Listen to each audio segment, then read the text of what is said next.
So, Greek myth time again. Last time it was dude and the embodiment of death. This time it's a lady and an embodiment of sex and love and sex and mostly sex. The Etruscans knew her as Turan, the Romans knew her as Venus, the Greeks knew her as Aphrodite. Aphrodite, the goddess of love, unlike figures like Hercules, who became popular as characters. Mind your own business. Venus. Aphrodite is beloved in pop culture more as a symbol or an idea more than a character that does things. Two of the most famous pieces of art in European history are of the goddess Venus. Venus de Milo, thought to be the work of Alexandros of Antioch, and Botticelli's The Birth of Venice, which gets homaged in everything from Lady Gaga videos to the Muppets to Andy Warhol. And let's not forget name drops in pop songs. He's a Venice in blue jeans. I am your Venice. Oh, Venice. Oh, I'm Aphrodite. All right. Aphrodite. Make me your Aphrodite. But she does pop up as a character from time to time, and that's what we're going to look at today.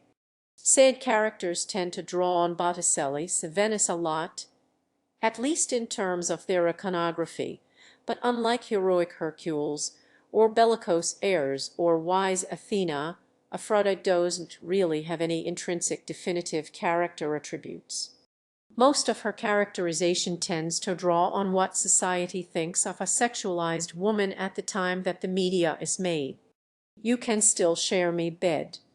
Aphrodite is an interesting subject as far as modern iterations go, not because she is a love goddess, but because the Greeks had such different ideas on love and what it even was. The typical Greek love categories were agape, which was a charitable philanthropic kind of love. You know, like love for mankind. Philia, a concept developed by Aristotle, which is an affectionate, dispassionate, virtuous love between friends. You know, usually between equals. Aphrodite's domain wasn't catch-all love, but erotic sexual love. Love in the sense of passionate desire for an object, but a feminine version of it. Women in ancient Greece were basically considered subhuman, and let's just get that out of the way. So the lover is some guy, and the love he offers is an object. You know, typically women or teenage boys. Greek attitudes on love and beauty were somewhat contradictory.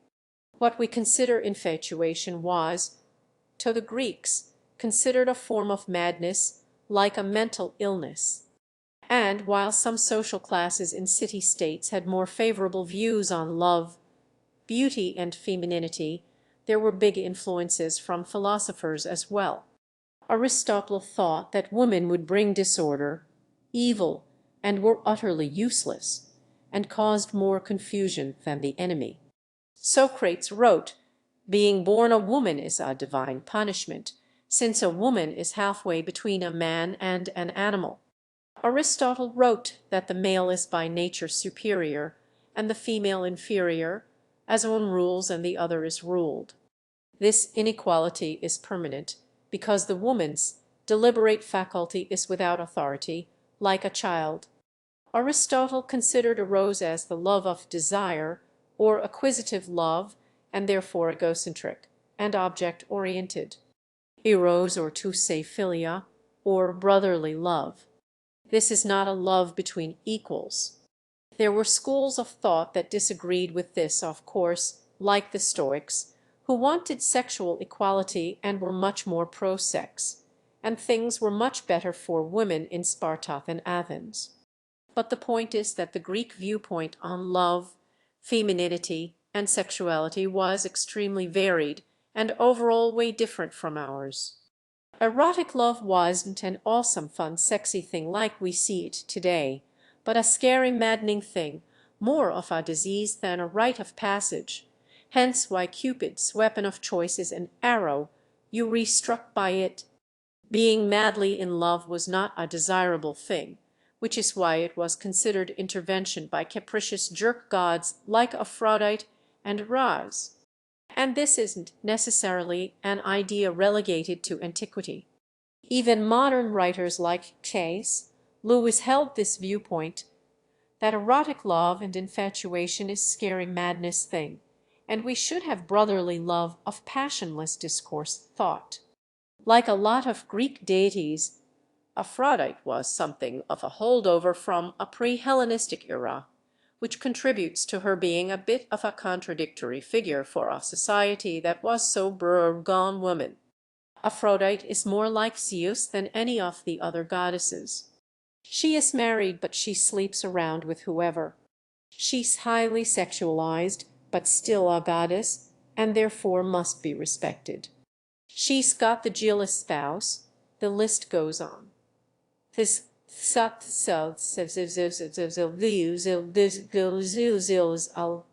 Aphrodite was also a much bigger jerk than, say, Hades. She dealt in all sorts of godly interventions and eternal damnations and curses. But since she's a love goddess, and our modern idea on erotic love is so different from that of antiquity, her modern portrayals are a bit all over the place. Pop culture iterations of Aphrodite are imposing a modern idea of romantic love onto a character. That was an embodiment of a different type of love, a different idea. And it's interesting to see how we portray a sexual goddess of love and beauty and desire depending on what decade we re-in and how that decade feels about women and sex. So, let's start back with the 40s. It's not as bad as you think it's going to be, I promise. To Venus, the goddess of love. May she stay on the job and take care of all of us. 1848's own touch of Venice is loosely based on the Pygmalion myth, only with Venice in the place of Galatea, and a Gewis that isn't completely out of left field. In Ovid's Pygmalion, it is Aphrodite prays to get his statue to come to life and be his eros, desire object. A wealthy department store mogul Whitfield Savory buys a statue of Venice, and one of his clerks named Eddie gets drunk and kisses her. She decides that this guy is hot stuff for reasons. Venice also touches on how she's dealt with her past mortal lovers in undesirable ways. Again, not really a thing in the actual mythology. What about this fellow, the one you turned into an owl? Hip, hip, hip, hip. About this. So annoying that I finally had to turn him into a... But boy, you want to talk about woman, mythical Venice. Smote for things like friend-zoning guys getting raped in her temple. This is a very frivolous, light comedy. The plot is kind of only loosely held together. Eddie's disposable love interest is a paranoid nag, but she ends up with his buddy anyway, leaving the drunken statue kisser all alone. This stands in contrast to a 1988 remake called Goddess of Love, starring Vanna White. Watch Wheel of Fortune tonight at 7. Yep, Aphrodite. With apologies, dear Father Zeus. You know I prefer to be called Venice. And this is why Vanna White's most famous role is for not speaking. 3,000 years I have lain entranced in slumber. She is a statue for thousands of years, and the whole world is apparently goddess of loveless until the schmuck comes along with his corpse bride contrivance. Boy, girl, wedding ring, finger. Really, that's what we re-going with. The drunk statue kiss made more sense. Well, her goal is thus. She will return when she has won the heart of a man, and prove that she can keep his love without killing him. There that is again. But we re-in on touch of Venice. It was more cutesy. You love another. Oh no, no. If so, I shall crush her. Crush her. Crush her. Well, I guess this makes sense. It was the 80s. You know, the decade of fatal attraction. In one touch of Venice, She seems to have an effect on his sanity in the way that a deity might. Here it's more of an I dream of genie vibe, up to and including our supernatural dream girl being a hyper-jealous nightmare contrasted to the mortal love interest who is so reasonable. It ends with her learning the true meaning of love after all, after nearly killing both of them, which oddly results in her turning back into a statue, with the caveat that Zeus might backtrack on that later. I shall consider giving her a second opportunity, perhaps when the warm season ends. This film also includes the late 80s, early 90s shopping montage, and it is set to a song called Shopping Scream Shop Shop Shop Shopping Scream Shop Shop Shop. It's good that the song is telling us what was going on because it would have been really confused otherwise. She's gone crazy. Look at these mortals. Losers. Isn't this awesome? Aphrodite is a recurring character in both Hercules, The Legendary Journeys, and Axino, Warrior Princess, and she wears pink a lot because 90s. This makes me yearn for the humble dignity of Anna White. Was that a Bonner? Hercules is the more goofy of the two shows, but probably one of the best that captures how petty and arbitrary and selfish and self-aggrandizing the Greek gods are. Aphrodite is all of these things. Boring. You bore 'em. These bore 'em. Love bores 'em. Despite that, she's one of the most likable. More than anything, the Aphrodite of Hercules, The Legendary Journeys reminds me of sheer horror wits from Clueless. If the government could just get to the kitchen rearrange some things, we could certainly party with the Hadeans. Here she has a very early 90s idea of what an idealized physical beauty is. Tubular, which is funny to see her age into the late 90s. By late era Xena, her look was pretty dated, so they changed it up a bit. Hephaestus is here too. He's hottish in that he's not like the ugliest ever, but he has a rad face scar, as is Eros, who is called Cupid. Oh me God girl arm. What up? Look, get to the point, Mom. I am real busy. See, young aspiring actors never lose hope. Aphrodite also has some of the best lines. Aphrodite, you got her off, and while she has a nice brother-sister relationship in Hercules with Axina, it's more vain and bored and spiteful and jealous of Axina, a lot because women. Her appearance is in Axina. At first, she's much more into the whole cat fight and jealousy thing. But on the plus side, she actually has a character arc over the course of the series, starting out as this, like, spiteful, mercurial goddess and eventually growing to give a shit about mortals, specifically Gabriel me little one. When eventually Axina starts killing the Olympians, god of war style, Athena got there first. Aphrodite is not on her shit list and is more of an Ully. And by this point she's wearing her angry lingerie, so you know she means business. See, she never liked that Xena, but she likes Gabriel, so she's allowed to live into the seasons where the show got really squirrely. Aphrodite is in the original Clash of the Titans. Barely. She's in the background for a lot of it, but only has a handful of lines. But Zeus transformed himself into a glittering shower of gold and visited her. Her big contribution to the narrative is Perseus, awesome new sword, and that's about it. Well, she does get name-dropped during Medusa's backstory. But she was seduced by Poseidon. They made love in the temple of Aphrodite. She transformed her into an apparition so horrible. Ye seduced. So that's what we recalling it. The Adventures of Baron Munchausen is.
It's Terry Gilliam.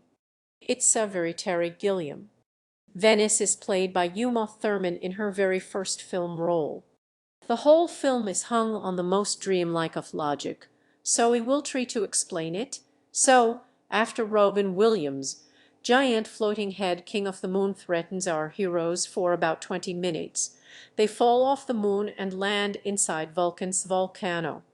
Hephaestus, here in the form of Vulcan, then takes them to tea. See what I mean when it sounds like someone's weird dream. And Venice shows up once again on her berth of Venice clamshell. And I believe cucks is the word. Well, what happens next is a manosphere fever dream where she flirts and dances with the Baron, while nice guy Hephaestus goes unappreciated even after all those diamonds he made for her. Another diamond. Every woman above the age of 9 in this movie gets the hots for the Baron, and Vulcan is jealous. And that is one of his traditional traits. By the by, he is like the male Hera. So bizarre as this movie is, it ends up actually being one of the more faithful to its original myth.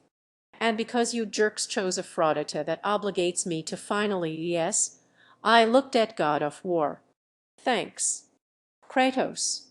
It's been far too long. God of War follows a demigod named Kratos, who is basically out to kill Zeus and the Olympians, some of them, because revenge and destiny and stuff.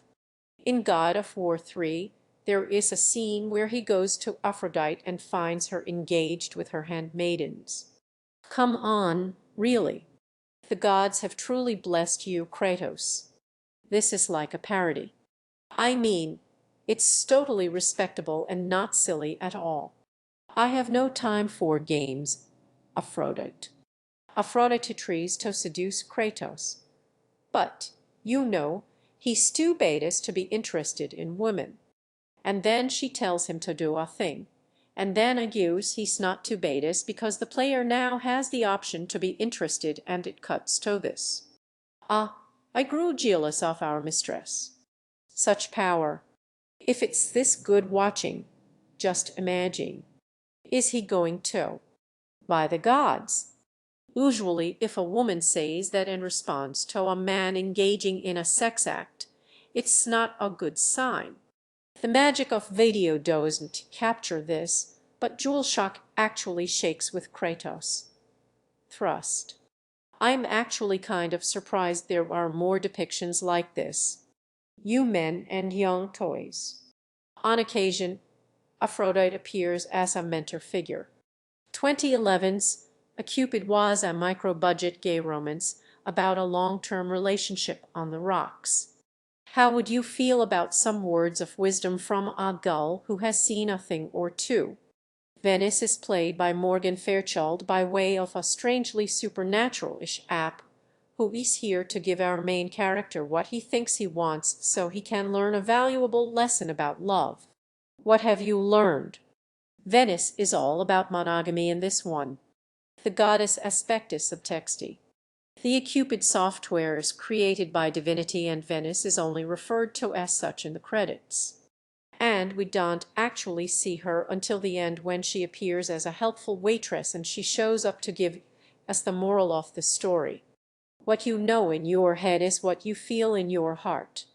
The incredibly vague moral of the story. And of course there is the criminally underrated Disney version, which is the best one. No, I'm not biased. Is Aphrodite in the 1997 movie that precedes it? Well, technically. Here, and again here, and that's about it. But she's one of the best things about the animated series, which is one of the best things Disney television ever did. Aphrodite, Aphrodite, Aphrodite, the goddess of love. She usually shows up when someone beseeches the gods for something love-related. Oh, and she's voiced by Lisa Kudrow. My best friend, Icarus, is in love with me other best friend. Wait, wait, wait. Wait. Whoa, wait. Wait. Are they both human? Oh, oh, ho. Just checking. Go on. In one episode, Hades wants a prophet, not to find out whether the taking over Olympus thing will work out like he does in the movie. Aphrodite. Oh, sorry. But to find out if Aphrodite will go out with him because he has a big crush on her. I want to ask her out on a date, but as you can probably imagine, I don't handle rejection well, making him probably the only Disney villain who is actually interested in a romantic relationship. Well, you know, I mean, a consensual one. How did old man Pygmalion land a vision like that? There is Agalatea episode, and she gets involved there, where Hercules decides to emulate Professor Pygmalion, who is a character, in order to get a date for the big dance. Hercules wants a dream girl, but of course the only attribute he cares about and asks for are physical ones. I really like tall girls. Oh, and also that she's obsessed with him. Oh, okay, so beautiful and crazy about you. Good. Dig in deep. Women are people too, Hercules. And that's why they don't like you. That was stupid. Mom. And selfish. And shallow. And sexist. Okay. She shows up again in the Medusa episode in an ironic role reversal. Here she's actually helping her, if only in that typical Disney love yourself the way you are sort of way.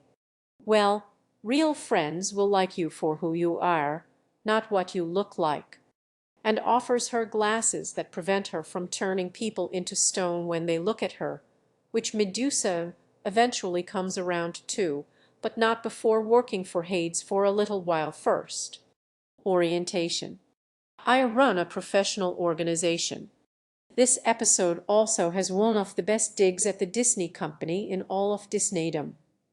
As at this says one of the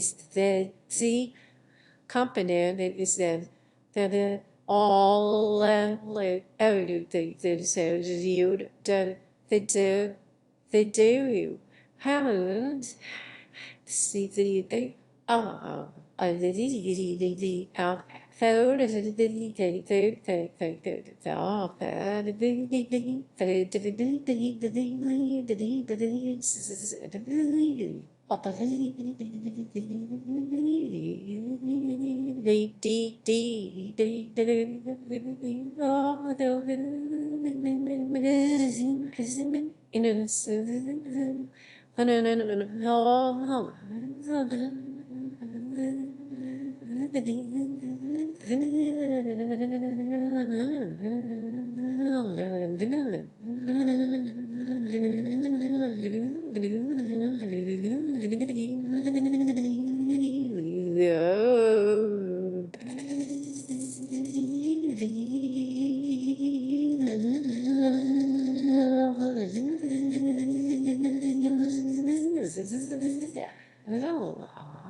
and we re-not employees. We recast members. Oh, modernizing Greek myth is always a popular one. She's not in the Percy Jackson series much. There she is, and her daughter's heir, in a deleted scene. Woof. I'd count that as a good thing that this was cut, but there's not much about these movies that are really all that salvageable regardless. And finally, everyone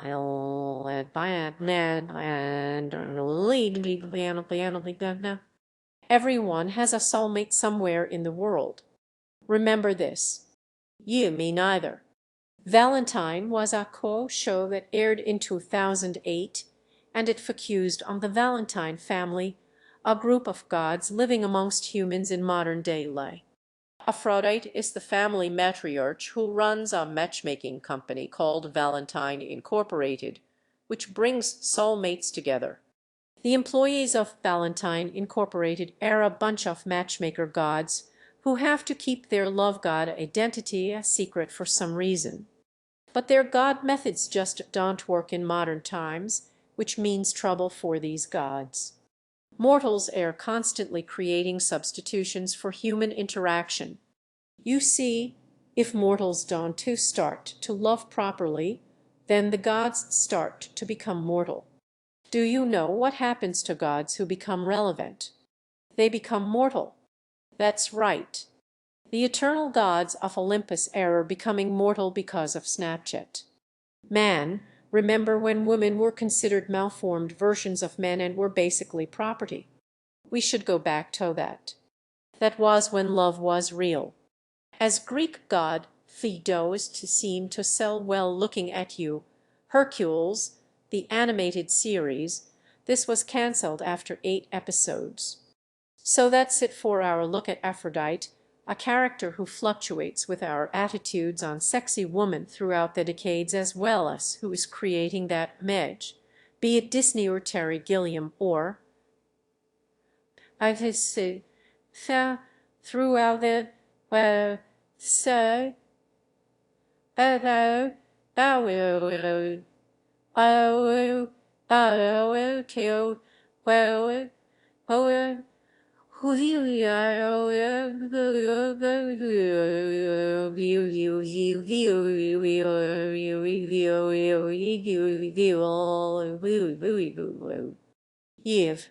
So next episode, we are tossing it up with the me not being a person but a thing, namely a thing that happened. So here are your options. You can vote for it here and in the link below this video.